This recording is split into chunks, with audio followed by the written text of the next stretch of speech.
Orang kantor cuma duduk dari jam 7 pagi. Kerja ngadep laptop, kena AC, gak kena matahari, duduk tok.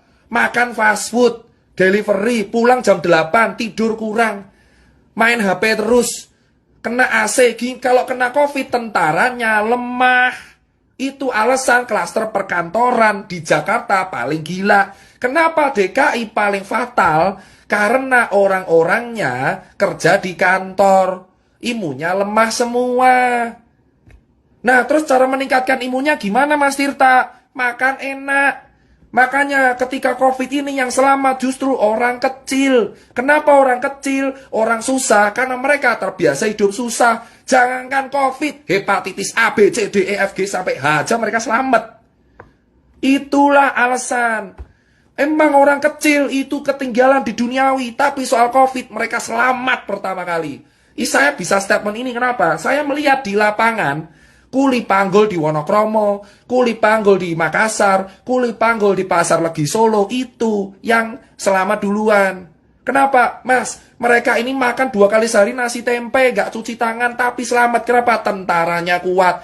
Jangankan COVID, DB aja bisa selamat. Keroi selamat. Paham sekarang kawan-kawan? Paham? Lah terus obat COVID apa, Mas? Pasien yang dirawat COVID itu ada 2. Ini adalah jawaban buat kalian semua yang bertanya kepada saya. Pasien COVID itu diapain? Gini, kalau dia OTG, dia cuma dikasih diet tinggi protein. Jadi banyak makan makanan yang mengandung protein. Telur putih, ikan, salmon, makan enak. Pengobatan COVID ini makan enak. Sumpah, pengobatan COVID saya lihat sendiri pasien COVID itu dikasih makan semua enak. 3 kali sehari. Gitu, makannya enak. Dikasih infus 20 TPM RL. Terus kalau batuk dikasih obat batuk. Nyeri telan dikasih obat anti nyeri telan. Kalau misalkan panas dikasih paracetamol. Dikasih vitamin B kompleks. Sama dikasih vitamin C.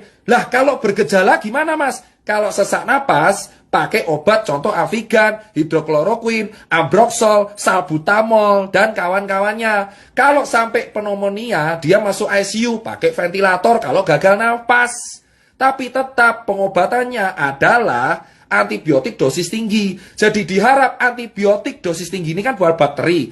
Antibiotik ini diharapkan bisa menumbuhkan tentara-tentara kita di dalam tubuh biar menang. Loh, berarti obat kita antibody, Mas. Benar, caranya apa? Makan, bro.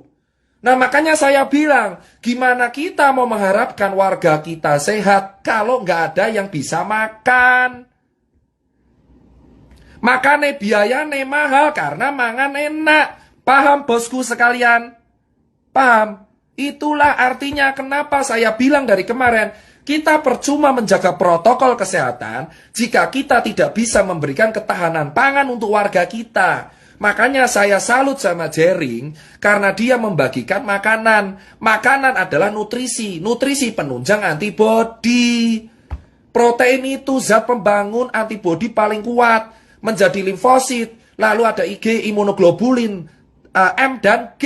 Itulah pelawan-pelawan COVID di dalam tubuh. Gimana orang mau sehat kalau nggak bisa makan? Kalau kita cuma pakai masker, tapi kita nggak makan, sama aja tetap sakit. Dasarnya udah salah.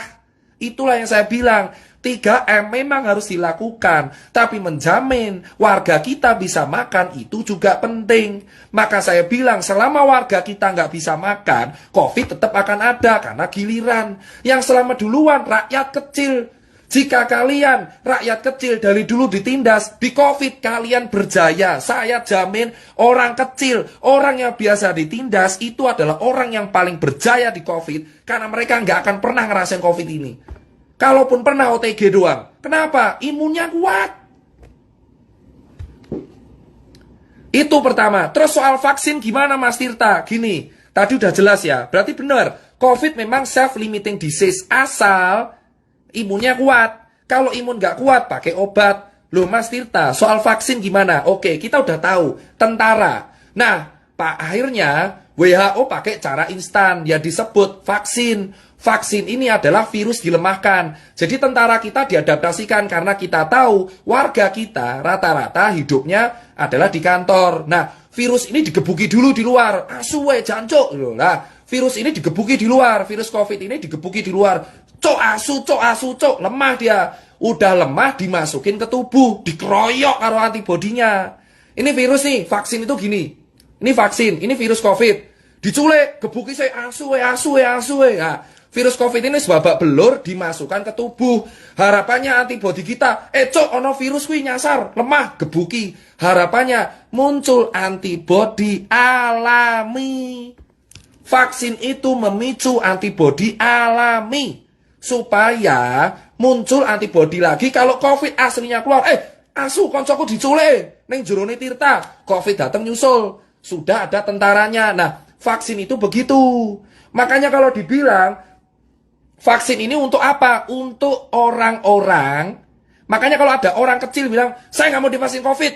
Wah, hidupnya di lapangan. Ya wes. Makanya vaksin COVID ini diutamakan untuk orang-orang yang emang secara struktural imun lemah. Jadi vaksin itu berisi virus COVID. Wes babak belur. Sudah hancur lebur, dihajar. Tapi nggak dimatiin. Kan anjing ya. Ini disikat nih virus COVID. Nggak dibunuh. Dibuat sekarat. Masukin tubuh, harapannya dikeroyok lagi sama orang antibodi kita, tentara kita. Muncul antibodi alami. Jadi kalau COVID yang kuat datang, kita kuat. Nah, berarti apa? Vaksin ini mencegah. Bosku. Antibodi kita tuh main hakim sendiri. Emang benar. Antibodi kita tuh barbar. Ada orang asing sikat, itu antibodi kita. Cuman kadang lupa ingatan. Mereka lupa, dipikir virusnya lemah semua. Nah, antibodi kita itu kalau kuat, kalau kita terbiasa kena infeksi, satu, atau kedua, makan enak. Makanya kenapa ada berkata, kenapa gelandangan nggak pernah kena COVID? Kenapa orang gila nggak pernah kena COVID? Kenapa orang-orang nggak pernah kena, yang jalanan nggak pernah COVID? Karena mereka terbiasa hidup di lapangan yang infeksinya jauh lebih gila, bro. Bro, di lapangan kuli itu infeksi lebih gila. Hepatitis A, herpes zoster, terus hepatitis B, C, D, E, F, G, H, DBD ada 4. Wah, H1N1. Wah, gila bro. Makanya orang-orang lapangan kuat. Nah, sekarang kan kalian tahu. Makanya saya bilang, lah swab itu gimana? Karena virusnya tuh nempel di sini bro. Di sini loh virusnya itu. Virusnya tuh nempel di sini. Makanya sama di hidung, makanya swab. Nah, makanya perawatan COVID ku apa? Gor mangan enak. Sama pakai obat pereda sama antibiotik dosis tinggi kalau dia bergejala parah. Antibiotiknya ada 2, dosis tinggi. Ditambah pereda paru, sesak napas, pereda batuk, sama vitamin dan pereda panas. Obatnya itu. Sama makan enak, dia tinggi protein. Jadi kalau kamu mau mencegah kena COVID, gampang bro, mangan enak. Nah terus orang kecil gimana? Santai, orang lapangan kayak kita bro, sudah terbiasa dengan hidup keras. Makanya karena hidup kita keras, mangan apa wae yo iso. Itu kita cuma kena penyakit kantong kering. Penyakit yang berbahaya buat orang kecil adalah kantong kering. Paham bro? Vaksin itu adalah virus babak belur dimasukin ke tubuh. Kalaupun semua orang nggak mau make, saya sarankan vaksin kasih orang kantor yang imunnya lemah-lemah. Makanya klaster kantor paling utama. Kenapa? Urepe gor lungguh, main laptop. Kena bro. Bedain sama orang lapangan. Makanya COVID ini adalah bukti. Kita harus bersyukur kalau kita hidup keras. Paham bu? Makanya penyuluhan pemerintah kurang menurutku. Kenapa? Dari awal di sini 3M mereka lupa satu, nutrisi. Nutrisi itu penunjang antibodi. Cuma pakai masker buat apa kalau nggak bisa makan? Kalau warganya nggak makan, kelaparan, yang ada sakit, malah tipes bro. COVID lolos, mah tipes, mah mati. Kita itu kena penyakit kantong kering malahan kalau kita nggak makan. Paham bos? Itu alasan COVID, makanya itu pertama. Makanya kalau ada media bilang obat COVID ditemukan, kayak ngaton, renek bro obat COVID. Jika ada media mengatakan obat COVID ditemukan, obat COVID itu apa? Obat COVID itu antibodimu dewe. Makanya kalau antibodimu harus stabil, berpikir positif. Lah terus Mas Tita paranoid. Makanya saya kecewa dengan media paranoid. Karena media paranoid itu akan meningkatkan hormon stres kortisol. Kalau stres, imunnya ikut stres, tentaranya stres. Paham? Jadi kalau misal kita stres nih, paranoid, ketakutan, ini di dalam tentaranya juga ketakutan. Tentara juga punya, di dalam kita tuh tentara juga ngikutin mood kita. Jadi kalau kita ketakutan, tentara kita juga ketakutan. Yang ada malah tambah sakit. Makanya saya bilang, narasi ketakutan itu harus diganti. Jangan kasih foto kuburan, tugu peti mati. Saya paling nggak setuju adalah tugu peti mati di Jakarta. Kayak ngopo. Karena semakin orang ditakuti, semakin dia paranoid, semakin imunnya lemah. Orang harus happy, bro. Paham, bro? Nah, itu yang saya bilang. Makanya kalau kita bilang, Jering itu kenapa saya salut, dia bagi pangan.